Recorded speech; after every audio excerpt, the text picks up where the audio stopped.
Plus au Canada international. Le sommaire de ce 20h, une nouvelle page s'ouvre pour la société de distribution et de production de l'énergie électrique du Cameroun. Le nouveau directeur général de AES Sonel et son adjoint ont été installés ce jour à Douala. Joël Nana Conchou a déjà avec lui un cahier de charge bien généreux. Fièvre hémorragique à virus Ebola, la capitale du Cameroun annonce sa riposte.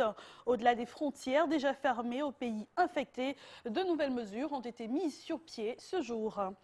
Et puis en sport, Assemblée générale de la Fédération camerounaise de football qui feront partie effectivement des délégués qui y prendront part le week-end prochain. Malgré les textes, la question divise.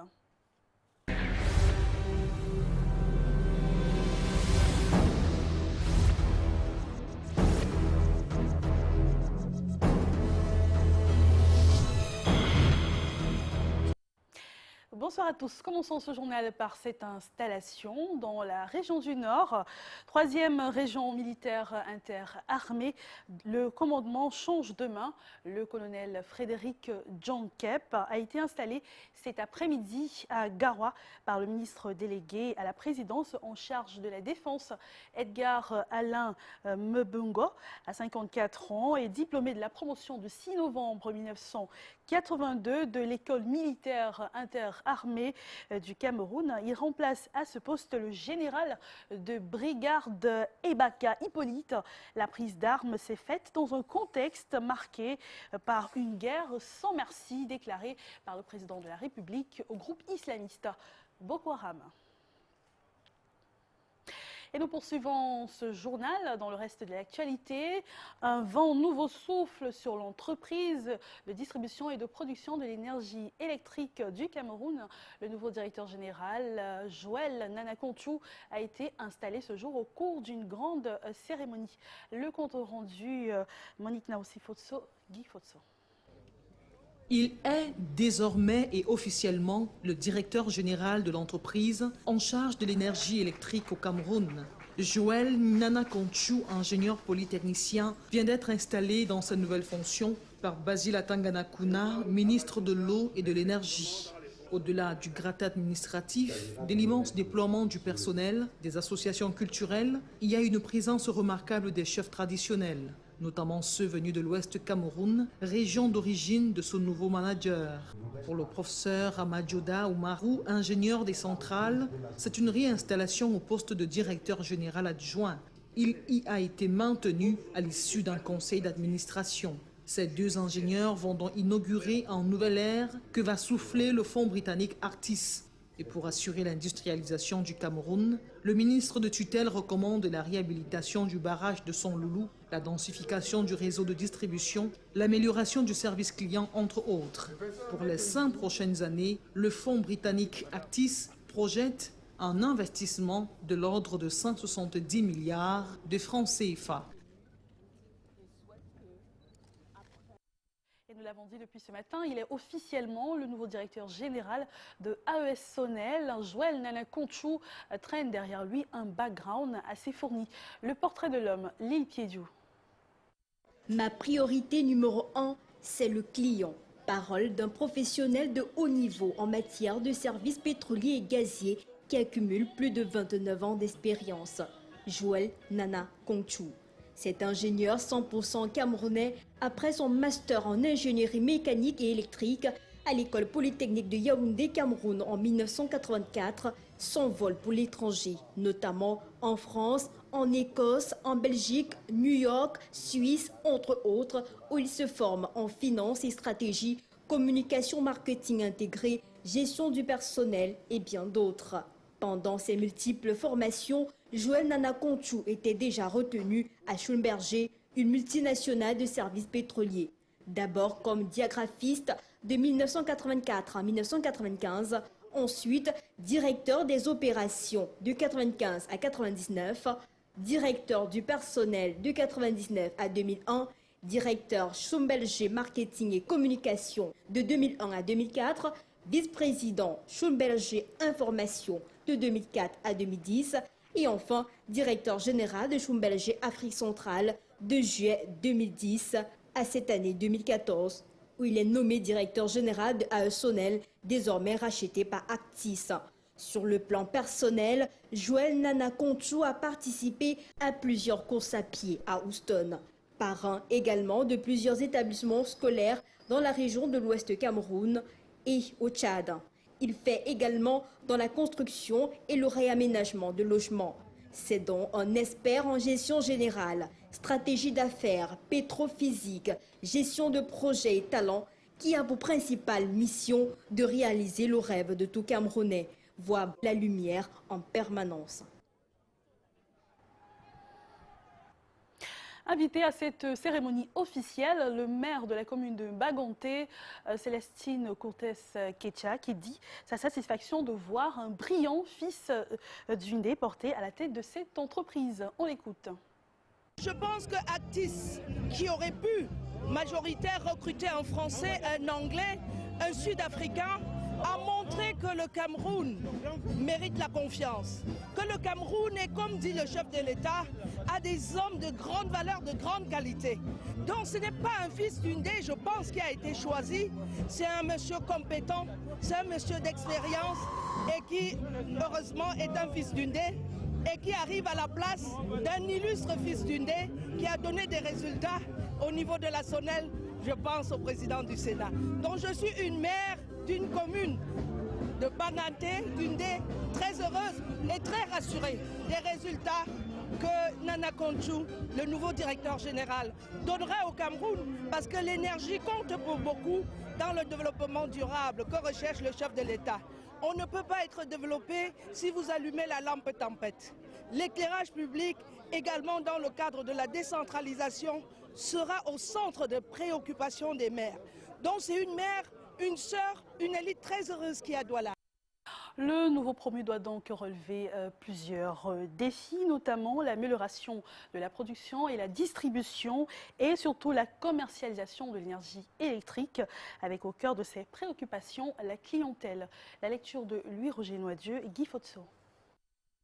Les défis que doit relever le nouveau directeur général d'AES Sonel pour satisfaire la clientèle qui est au cœur de ses priorités sont énormes, titanesques, mais pas impossibles pour ce polytechnicien qui cumule 29 années d'expérience. Joël Nana Conchou, puisqu'il s'agit de lui, devra tout d'abord passer au pain fin, toiletter le fichier des abonnés estimé à moins d'1 million pour 20 millions de Camerounais qui ont besoin d'énergie électrique.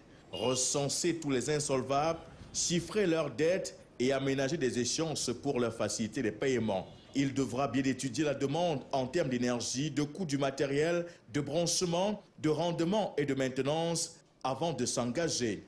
Un autre défi à relever, c'est celui de la rénovation de tous les poteaux défectueux, de la révision de toutes les lignes de transport de l'énergie électrique, des transformateurs et leur capacité à supporter les branchements autorisés comme frauduleux pour éviter les explosions dues à la surcharge.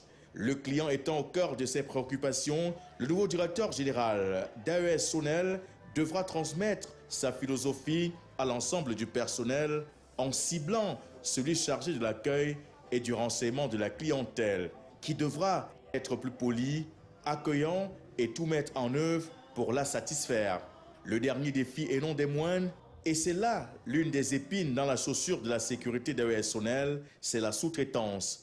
Joël Nana Conchou devra revoir tous les contrats, apprécier l'expertise des uns et des autres pour n'en retenir que les meilleurs et surtout éponger s'il y en a des arriérés dus aux travaux exécutés et impayés. Et enfin, recenser tout le personnel pour en mesurer l'expertise, l'efficacité et l'aptitude à redonner une nouvelle image à l'entreprise. Plus de lumière dans les ménages, les entreprises, comme dans le cœur de nombreux Camerounais. Il devra enfin déployer toutes les stratégies nécessaires pour éviter des coupures intempestives et se mettre, comme l'a relevé le ministre de l'Énergie et de l'Eau, Basile Atanganakuna, en situation de Coupe du Monde permanente.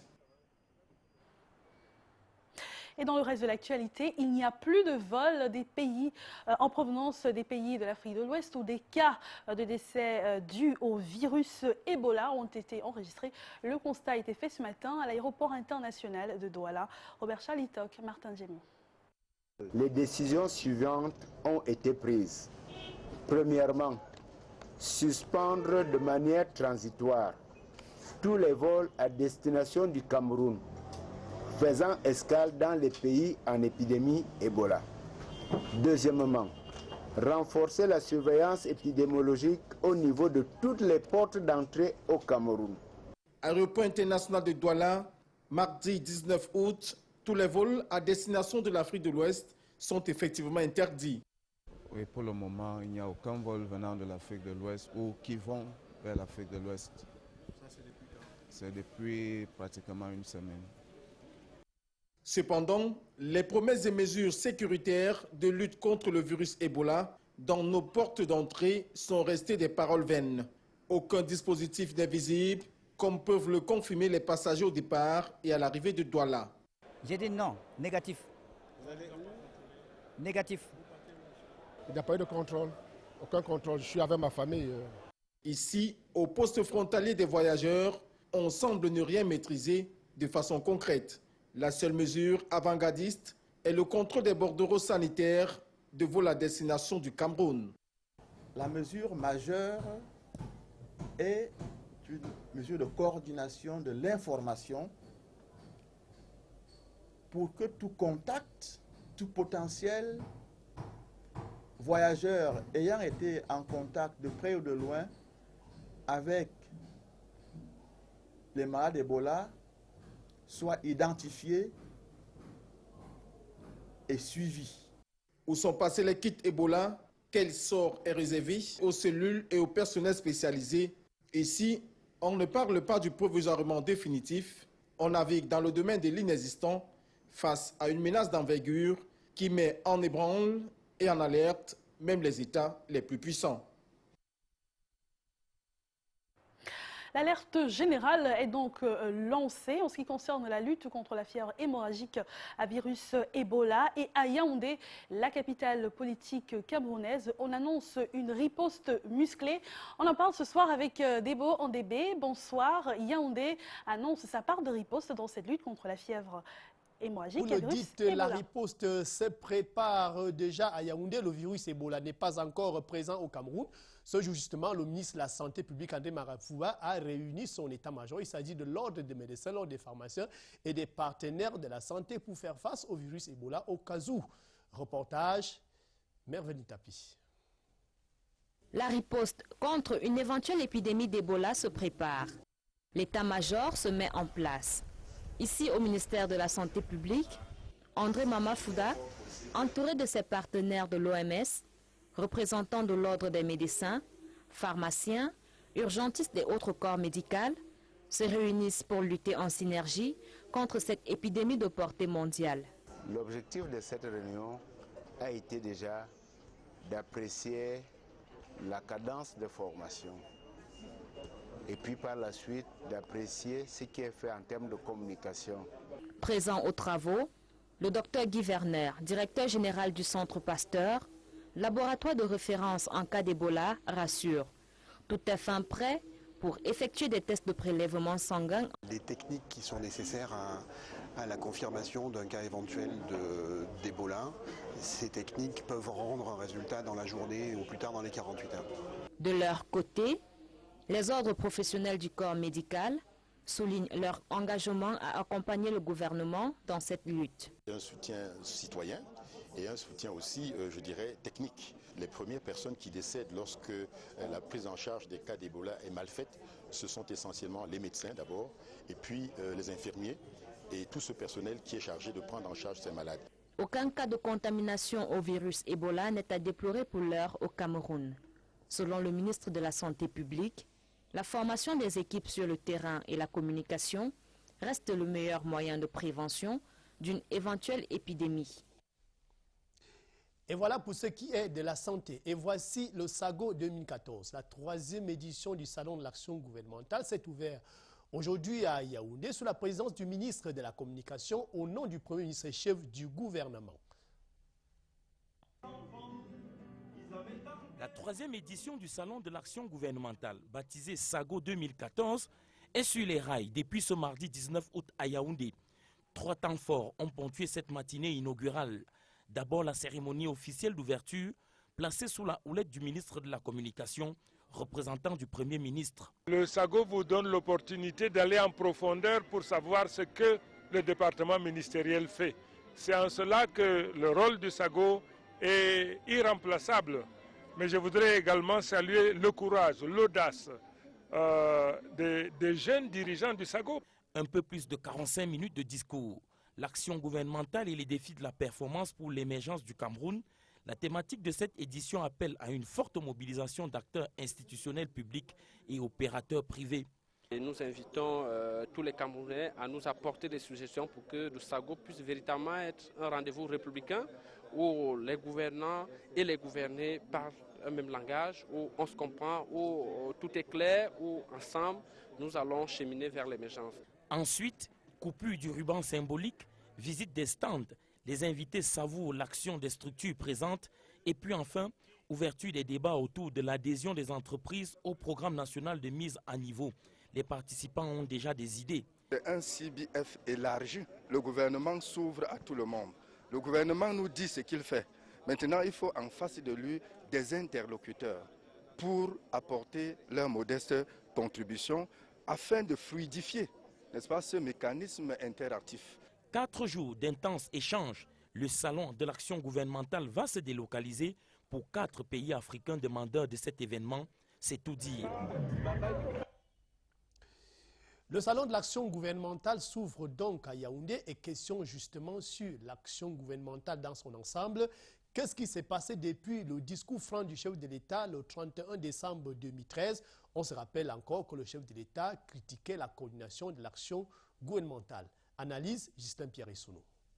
Ce n'est pas encore la révolution jeune, mais le SAGO, Salon de l'action gouvernementale, offre déjà l'occasion d'appréciation du travail gouvernemental. Souvent on dit que les ministres qui ont tout à cacher ne communiquent pas. La presse est leur ennemi intime. Et parce que sous d'autres cieux, il y a des délais, des objets et les territoires des actions en faveur des populations. À l'origine, le mode de désignation des ministres camerounais, dont certains résultats ne peuvent justifier de leur légitimité. Le salon de l'action gouvernementale sert donc de thermomètre. On n'a pas toujours l'occasion de savoir de manière concrète ce qui se passe dans le secteur public, dans les ministères et des démembrements de l'État. En décembre 2013, le thermomètre le plus autorisé avait déjà été clair. Paul Biya décriait notamment l'inadéquation dans le travail gouvernemental, l'incoordination dans le travail gouvernemental et la sous-consommation du BIP. Faire et faire savoir, ça aussi, ce n'est pas la chose du monde la mieux partagée, obligeant l'opinion publique camerounaise à ces légendes urbaines. Il aurait fallu que les membres du gouvernement comprennent qu'il faille communiquer.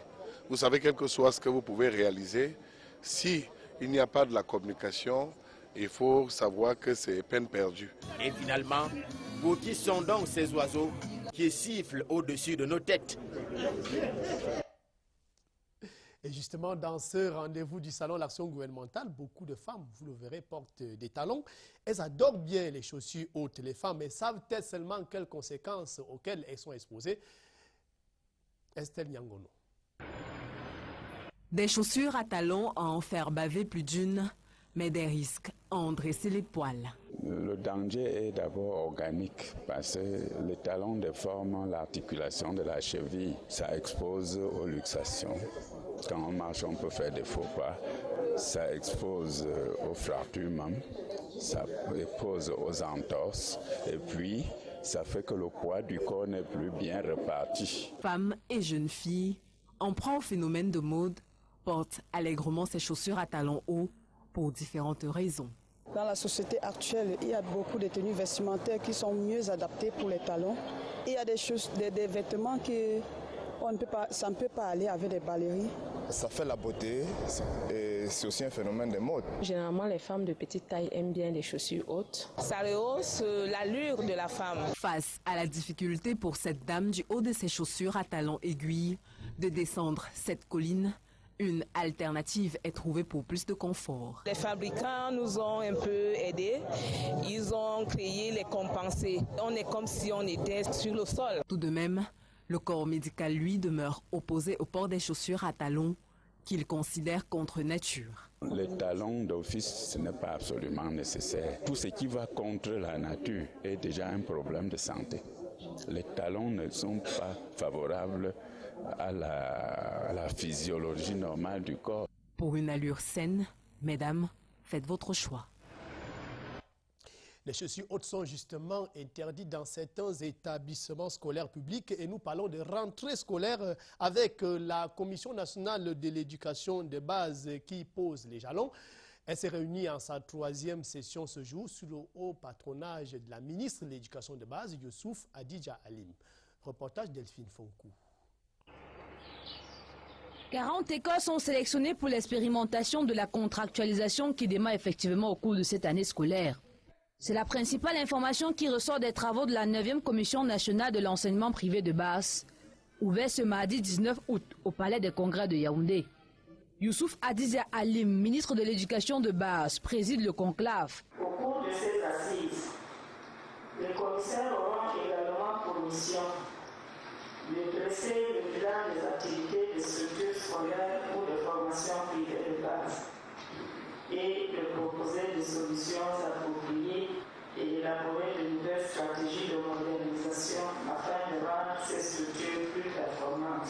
Un secteur privé plus performant pour une éducation de qualité, c'est le thème choisi pour la circonstance. À quelques mois de l'échéance 2015, délai fixé pour la réalisation des objectifs du millénaire pour le développement OMD, notamment l'éducation pour tous, l'heure est au bilan pour les différents décideurs africains en matière d'éducation. La formation pédagogique dépend des moyens financiers aussi pour pouvoir former nos enseignants.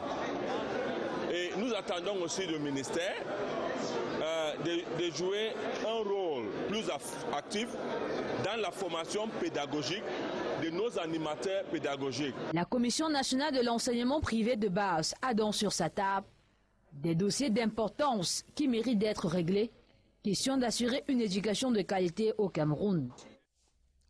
Le retour de l'info à Douala, Kati Toulouse, c'est également en éducation. Et vous dites que pour les tenues scolaires, les parents vont payer moins de 300 francs dans les tenues de leurs enfants. C'est exact, Debo en DB. C'est une bonne nouvelle du ministre du Commerce, Luc Magloire Mbarga Tangena, qui a signé donc depuis la semaine dernière un protocole d'accord avec 8 promoteurs de maisons de confection. Maïra Moumini, Jacques Simon. Cette année, et par rapport à l'année dernière, les prix des tenues scolaires baissent de 200 à 300 francs CFA selon la taille et le sexe de l'élève.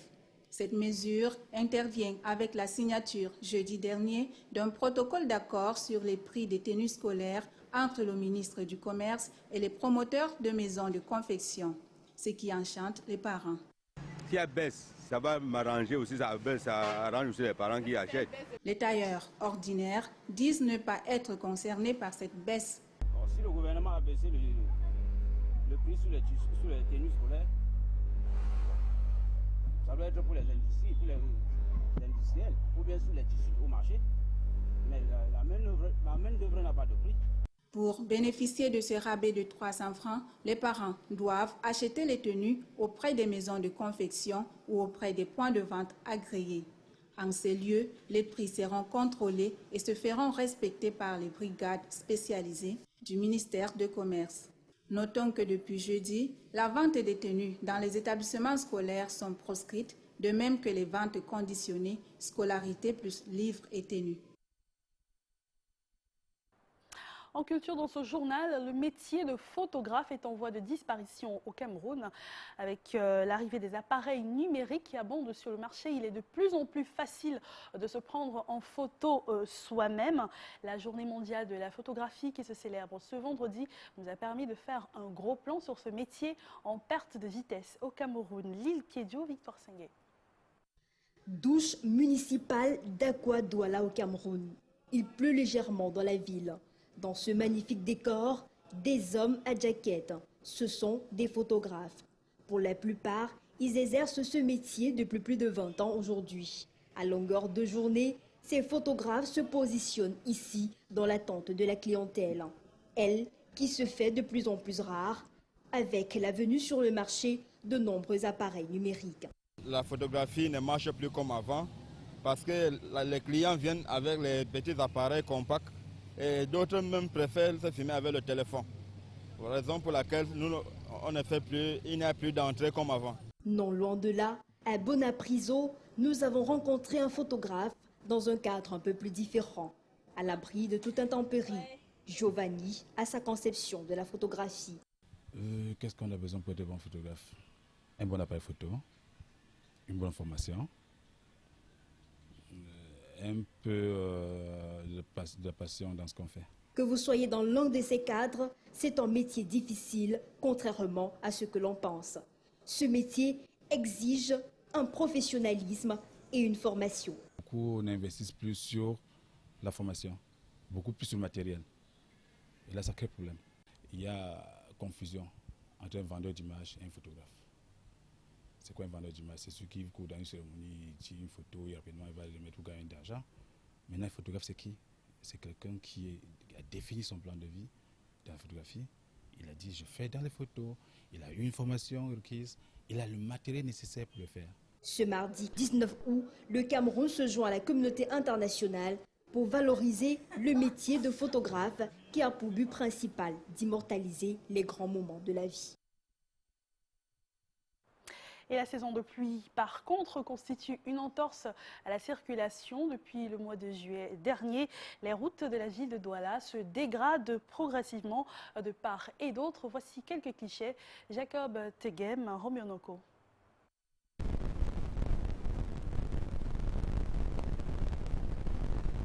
Cette image témoigne à suffisance le calvaire des usagers qui empruntent au quotidien cet axe routier.